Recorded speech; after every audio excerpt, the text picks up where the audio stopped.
For the vision is yet for an appointed time, but at the end it shall speak and not lie. Though it tarry, wait for it, because it will surely come. It will not tarry. Can a microscopic tag be implanted in a person's body to track his every movement? There's actual discussion about that. You will rule on that, mark my words, before your tenure is over. Can brain scans be used to determine whether a person is inclined toward criminality or violent behavior? You will rule on that. Can you imagine that in 10 years when we are sitting here, we have an implant in our brains, and I can immediately feel, because you all will have implants, that many of these things will be built directly into our bodies. This is the mark of the beast!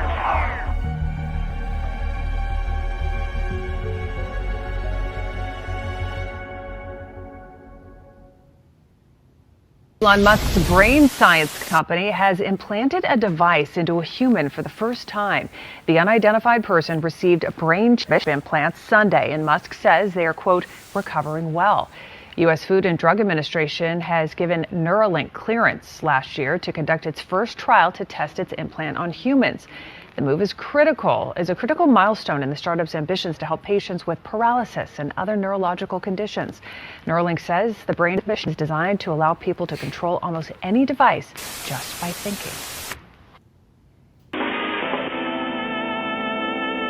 Sometime in the next century, because computers are getting smaller and faster, and eventually the time will come when a child is implanted with a little chip back here and will learn to control the chip in the same way that you learn to control your bodily functions and your voice and your movements, so that not only can you, right now my mind is telling my body to talk, and it's supplying my mouth with the words that I'm giving to you, and the mind could also learn to say to the chip, go to a certain web page, download some information, and supply it to the inside of my eyeball. You believe that you're going to be actually able to tell your mind through a chip to provide you with information that you can then speak.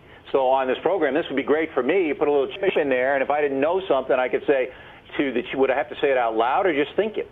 Either way. I could just think it, give me an answer. Right now, we're loaded up with bionic stuff already. I'm wearing glasses. I have fillings in my teeth. This is a wristwatch. I'm wearing clothing, which allows me to adjust to the climate as I go outside.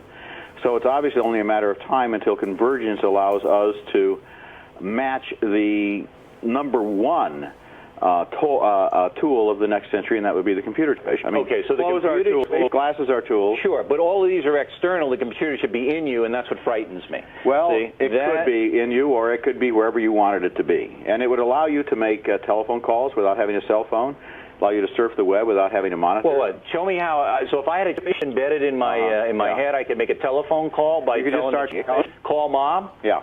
And Mom would be, and I could talk to her? And you would just say, hello, Mom. I wouldn't have a phone or anything. No. And so you'd have to have some body language so people would know what you were doing. Let's say you're standing at the American Airlines terminal. Yeah. And you're calling the Advantage desk and saying, I've missed my flight. Do you have any seats at 10 o'clock? Mm-hmm. Okay, if you're standing there saying that, somebody's going to look at you like you're one of these crazy... But not if everybody had the... They'd all know what was going on? Well, but you would do this. Right. You go there to the little phone. This means I'm not just talking to myself, I'm talking on the phone. And then if you're reading the web on the inside of your eyeballs, yeah, it would look rude to people. It would look like I'm staring straight through you. But I'm not staring straight through you. I'm looking at the Fox News web page, right? Mm-hmm. So how do I want people to know that? I would just go like this. You know, so we're going to have a whole sign language thing of what we're... This sounds so unbelievable. If I'm downloading information...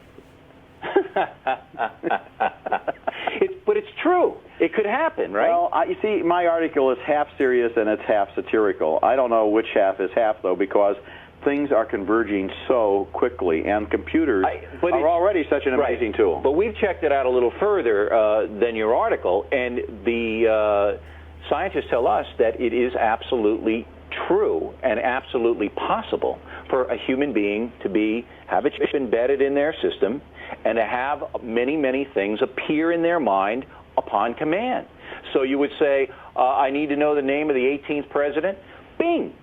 Not only that, I meet you and I call up your credit report while we're talking.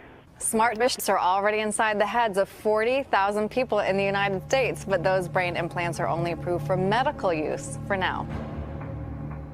people are not willingly going to embrace this, even with a level of fear.